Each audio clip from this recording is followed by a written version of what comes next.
Il y a des duos qui tournent en rond. Brick Villemur tourne les coins ronds, uniquement pour avoir l'air poli. Karima, tu as vu passer ce qui trame à New York. Il y a il va y avoir une bataille juridique qui va être assez spectaculaire là, entre le maire Zoran Mamdani, qui a, en tout cas, il a bien des défauts, mais il a peur de rien. Il veut se battre contre Amazon, parce qu'Amazon, on le sait, c'est la même chose ici. Puis on peut même parler d'Uber, c'est le même principe. Les livreurs pour Amazon, les livreurs pour Uber, ce ne sont pas des employés. Ce ne sont pas des gens qui ont des avantages sociaux et que le Code du travail encadre aussi bien que des gens qui sont des employés. Mm-hmm. Et donc, le maire de New York dit non, là, on va changer les choses. Ils vont devenir des employés. Vous allez les payer comme tels. Ils vont avoir des pauses, avoir des avantages sociaux. Et évidemment, Amazon résiste et évoque... le prix dit, si nous, on paye du monde comme vous pensez qu'on devrait les payer, ça va se traduire sur la facture. Moi, ça me fait penser, la facture des clients, ça me fait penser à ces livreurs qu'on croise tous les jours, toi puis moi, et tout le monde qui nous écoute puis qui marche un peu à Montréal. Ces livreurs d'Uber qui sont... originaires beaucoup à l'œil, en tout cas, de l'Inde, du Pakistan. Mm-hmm. Ils ont des écouteurs, ils ont ils ont leur itinéraire sur un téléphone devant eux, puis ils parlent avec quelqu'un dans leur pays, puis ils filent à toute vitesse sur la rue. On dirait, moi, à chaque fois, je me dis, on dirait qu'ils pourraient être n'importe où, ces gens-là. En fait, tu as raison. J'allais dire, c'est comme une nouvelle forme de prolétariat quelque part, parce que tu parles de ça, là, de ces livreurs, pour ne pas nommer les compagnies là, de livraison de nourriture comme ça. Là, tu commandes quelque chose un soir, tu as le goût de manger, je sais pas trop quoi, un plat exotique. Ah, moi, je vais commander ça.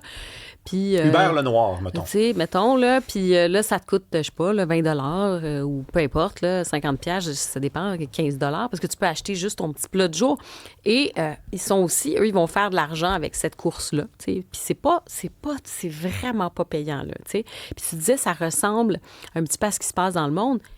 Tu sais, à Paris, c'est hyper populaire, là. Les gens, ils se commandent ça, ils sont au travail le midi, tu te fais commander du Uber Eats ou peu importe, des Deliveroo, là, il y a différentes compagnies et c'est le même profil. Puis tu sais, quand on dit des fois sur les travailleurs étrangers, sur ces flux migratoires et tout ça, sur les migrations économiques, tu sais, c'est un fléau aussi de dire que c'est des emplois dont on a toujours besoin. Pourquoi? Parce que, justement, c'est pas très payant. C'est pas tout le monde qui veut faire ça. Ça a quand même des risques. Là. Tu déambules dans la rue sur soit ton vélo, soit sur une petite moto, un scooter.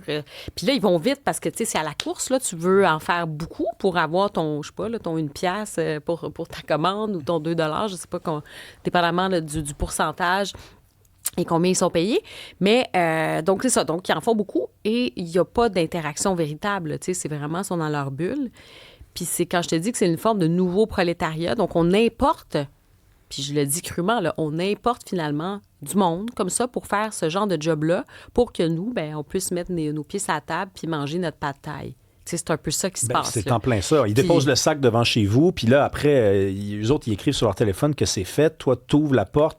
Tu veux surtout pas de contact avec cette personne-là. C'est ça Uber. Oui. Parce que quand tu commandes ta pizza à la pizzeria, il faut que tu parles avec la personne, tu payes. Là, c'est déjà payé. Tu sais, c'est ça. C'est super pratique. Écoute, c'est froid comme monde. Mais tu sais, c'est super pratique. Pense-y, là, tu rentres ça dans ton téléphone, tu regardes, tu as des compagnies, là, peu importe, des restaurants partenaires. OK, je veux ça. Tiens, j'ai mon petit bol, peu importe, là, petit bol vegan. Tu sais, ça peut être très beau, là. Tu sais, tu commandes ta pizza, peu importe. Ça te coûte 20$. Ils viennent de porter ça chez vous ou au travail. On le voit beaucoup, là, souvent sur des lieux de travail aussi, ces livraisons-là. Mais c'est ce qui vient derrière. Pourquoi ça coûte si peu cher aussi? C'est parce qu'au bout de l'échelle, tu as des gens qui sont payés pas cher pour faire ça puis qui sont dans une nécessité. Ils n'ont pas nécessairement accès à d'autres emplois au début. Ils arrivent ici, ils prennent ces premiers emplois-là. Puis on importe cette main-d'œuvre-là. On va dire, voyez, on a besoin de ces travailleurs-là parce qu'on a besoin de pouvoir commander ce qu'on veut. Mais tu sais, tu parles du projet à New York. Ce qui est intéressant là-dedans, mais eux, tu sais, ces compagnies comme Amazon, ils ont beaucoup d'argent. Rappelle-toi juste ce qui s'était passé à Québec quand il y avait cette idée de syndiquer justement des employés. Non, ils sont partis. Ils ont juste dit « Hey, sais-tu quoi? Merci, bonsoir, on s'en va. » Mais en même temps, on avait-tu véritablement besoin de ça? Tu sais, il fut une époque, mon cher Rémi, que tu as sans doute connu peut-être, parce que ça fait pas si longtemps de ça, où, tu sais, les restaurants, il y avait des livreurs. Puis ça existera aujourd'hui. La question, c'est comment tu les payes. C'est ça aussi la vraie question. Ça existait, là. Je veux dire, t'appelais la pizzeria. Je veux dire, il y avait un livreur qui venait, puis il venait livrer ta pizza. Et là, c'est le maire Zoran Mamdani. C'est un projet de loi sur la protection des livreurs. Évidemment, les syndicats appuient ça, ils veulent faire ça. On veut réglementer les activités du dernier kilomètre, OK, de la livraison à domicile. Puis là, on parle des entreprises comme Amazon, FedEx ou d'autres entreprises privées de distribution. Ce qu'ils font ces entreprises-là, c'est que oui, ils peuvent avoir des employés dans leurs entrepôts et tout, mais pour le dernier petit kilomètre, là, ils se disent, ça, ils vont vers la sous-traitance. Donc, ils vont avec, ces partenaires-là qui vont faire ces livraisons-là. Donc, ça échappe à leur obligation dans le droit du travail de dire, ben oui, tu as des protections, tu as un coût à ce travail-là aussi. C'est pas leur employé, c'est l'employé. Ici, c'est Intelcom, on le voit, là, il y a beaucoup de camions Intelcom. Tu dis, c'est quoi ça, Intelcom? Ben, puis là, tu vois le livreur sortir avec une boîte brune, puis le tape bleu d'Amazon. Puis là, tu te dis, voilà. Puis le livreur est au téléphone avec quelqu'un dans un autre pays, puis tu te dis, lui, il pourrait être à Chicago, il pourrait être à Berlin, il pourrait être n'importe où. Mais tu sais, il y a une grande hypocrisie quelque part parce que, je le disais, c'est très pratique de faire ça. Ah ben oui.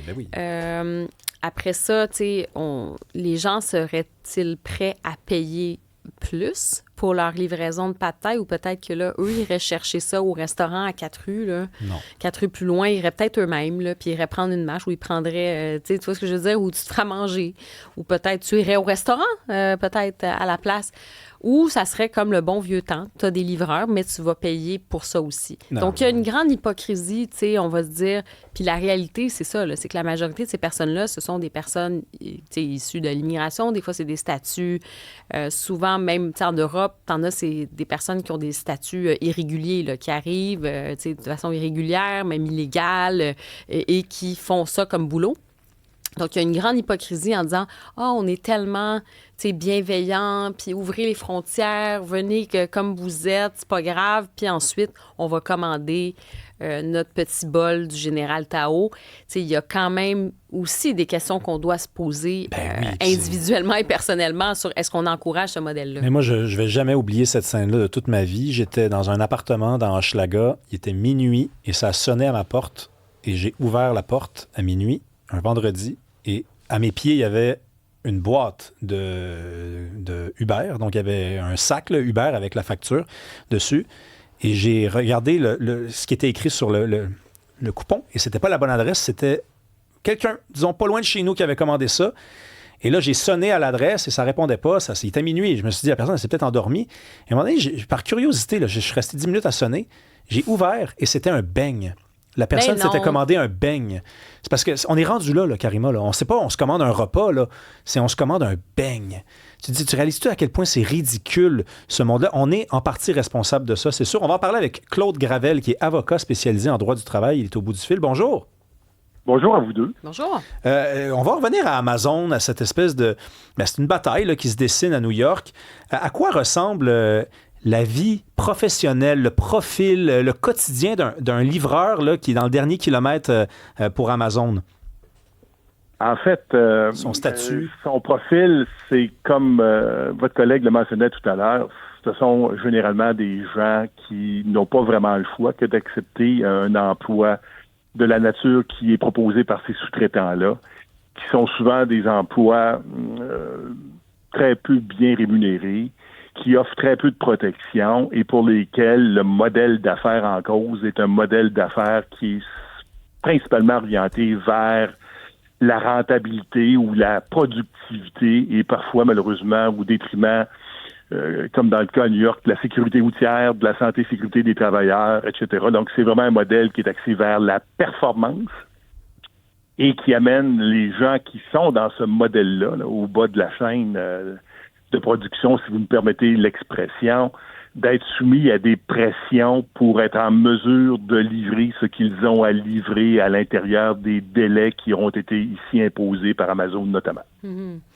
Donc, il y a quand même quelque chose, c'est ça, qui est en train de se jouer là, du côté de New York. Est-ce que ce combat judiciaire, là, on va devoir mettre les gants de boxe parce que ces grosses compagnies-là, ils ont quand même beaucoup d'argent, là. Est-ce que ça a des chances d'aboutir? En fait, là, si vous me permettez, vous donner une perspective à vos auditeurs. Amazon, en Amérique du Nord, c'est pas loin de 700 entrepôts. Alors, ça vous donne une idée du nombre de sites. C'est plusieurs milliers, dizaines de milliers d'employés. Et tout à l'heure, vous faisiez référence à ce qui s'est passé au Québec. Alors, c'est un modèle d'affaires Amazon qui est orienté vers la profitabilité.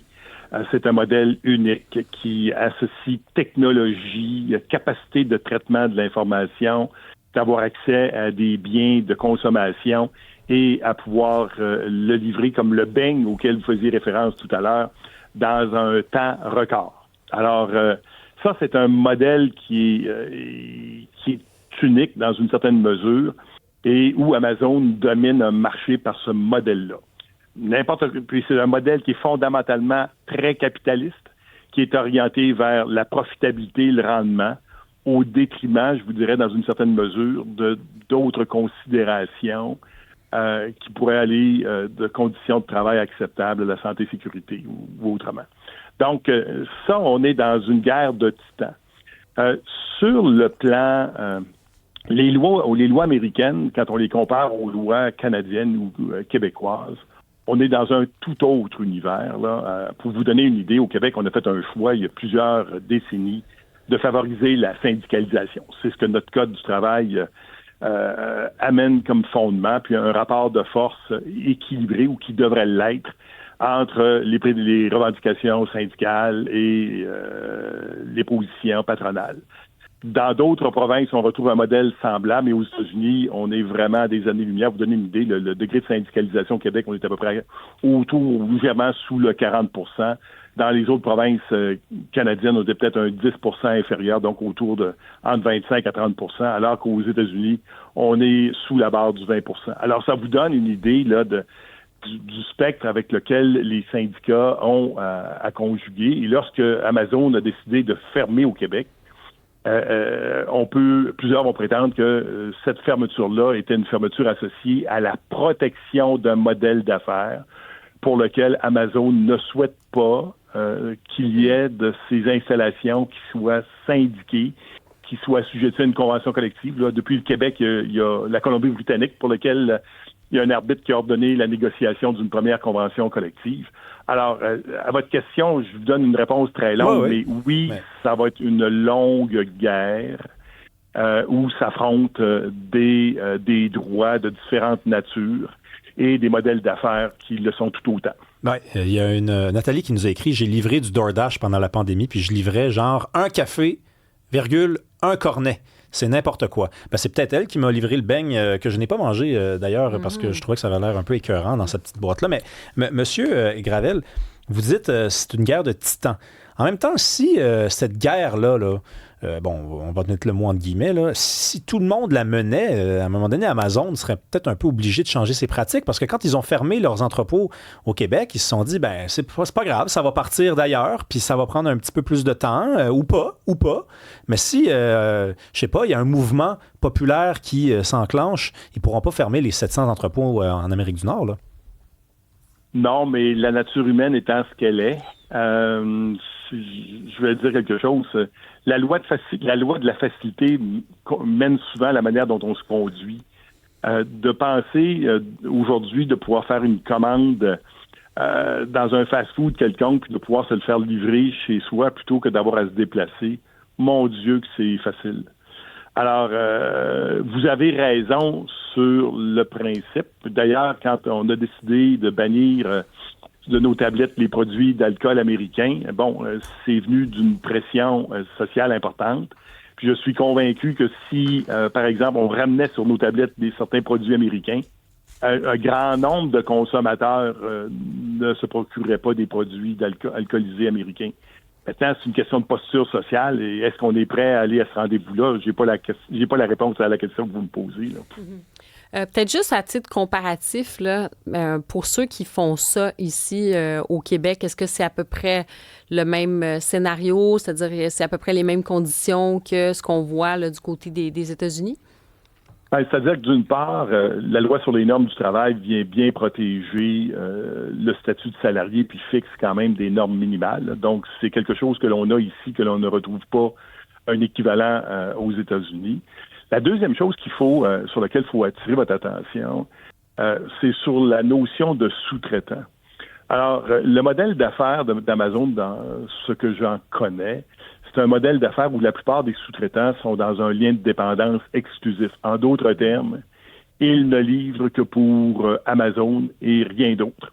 Donc, ce modèle d'affaires-là, ou ce lien de dépendance-là, rend le sous-traitant excessivement vulnérable aux volontés du donneur d'ouvrage. Je ne sais pas si je m'exprime bien, mais en d'autres termes, j'ai un seul client. En fait, le propre d'être entrepreneur, c'est qu'on assume nos risques de gains et de pertes.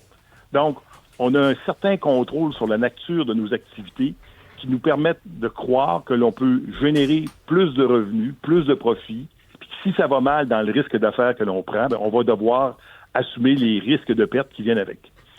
Dans un modèle du genre Amazon, où la plupart des sous-traitants sont dans une relation exclusive de dépendance, vous comprendrez que dans un tel cas, si Amazon décide que on veut augmenter, réduire ou modifier certaines conditions financières de la relation d'affaires, ça met en évidence la vulnérabilité du sous-traitant par rapport à son donneur d'ouvrage. Mm-hmm. Mais dans ce cas-ci, c'est Amazon là, qui a le gros bout du bâton? C'est clair. Et c'est la raison. Vous savez, quand on a 600-700 entrepôts en Amérique du Nord, enfermer 8, enfermer 10, puis je le dis avec regret, ça n'a pas beaucoup de conséquences sur l'ensemble du modèle d'affaires.